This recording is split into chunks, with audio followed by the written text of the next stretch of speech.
Bam, what was it like when Coach said you would be guarding DeMar? And First question. hi, Bam. And what was it like taking on that challenge? Man, it's another day in the office. Obviously your coach trusting you to, defend their star player as a center. It speaks a lot for who you are, what you bring to the team. The easiest thing that you guys could have done after getting the news about Jimmy was just let this thing go, and that's just not the Heat way, obviously. What was said from the captain to his team in the last 48 hours, and how fitting is it that you guys probably picked tonight to play your best 48 minutes of the season? For me, it was simple. If you have any doubt or if you're scared, get a dog. Don't show up because it doesn't do anything but affect the people who really believe that we can get a win. You've got an opponent coming up that you have a lot of postseason history with the biggest difference. I mean, Drew Holiday too, but they got Porzingis in the middle. How does he change sort of the makeup of what that team does, and how does he change how you have to defend them? Oh man, he creates a lot of spacing for him. He can really space the floor. Obviously, he's 7'1", 7'2", shooting the ball at a high clip. So it just gives him a lot of spacing. Ben, what can you say about what Jaime has done? Because I feel like people always talk about the similarities that he might have with Jimmy, but again, what can you talk about what he brought to this game today? Oh man, he just brought that aggression, from the start. I think his first bucket was an and one, and then from there he kept his head down, kept reading the plays and making plays. MGM Remix Sports Media. Bam. You guys were in sync tonight from start to finish. How big of a factor was Kevin Love tonight on and off the floor in this big play-in victory for you guys?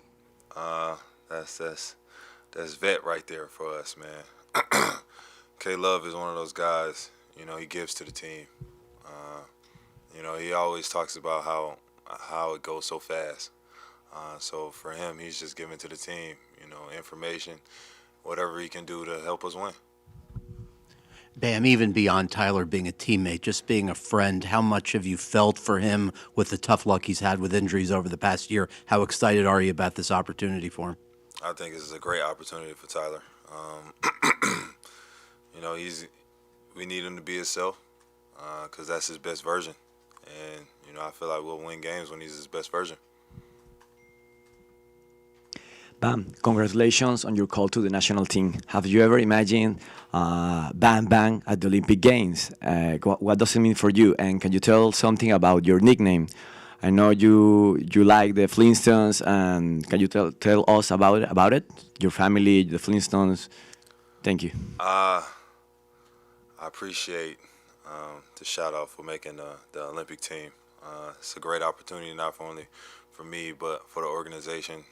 For this country, go out there to Paris and be able to win another Olympic gold sounds good to me. But my name came from, obviously, the Flintstones. For those who don't know the story, I flipped over the coffee table about 11 months watching the show and mimicked Bam Bam. So there you go. I can't top that one. Now, Bam, as your thoughts turn to Boston, what comes to mind? As you think about the series coming up? Say it again.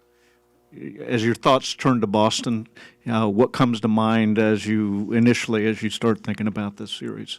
It's gonna be a dogfight. It's gonna be a battle. It's gonna be in the mud. It's not gonna be pretty basketball, and that's usually how it's been when we see that team. It's usually how it is. It's always competitive. Everybody always plays their best basketball in that series. Bam, I want to ask you about two of your. Be serious for a minute. I want to ask you about two of your teammates, H and DeLon. Talk to me about what they brought in this game and just the mentality that they bring to the team.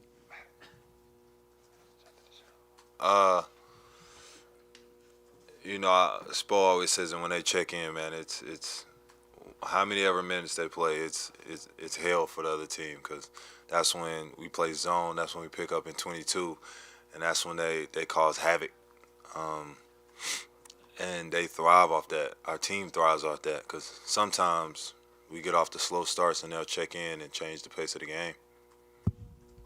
One more for you. I want to ask you about Nico. I know he's on the scouting report now, and Spo talks about how when you get on the scouting report, it's different.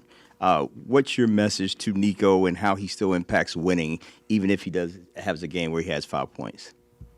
Keep impacting winning. The biggest thing about it, people get lost in stats and whatever the case may be, but if you impact winning, people are going to notice that, and that can translate to a championship team.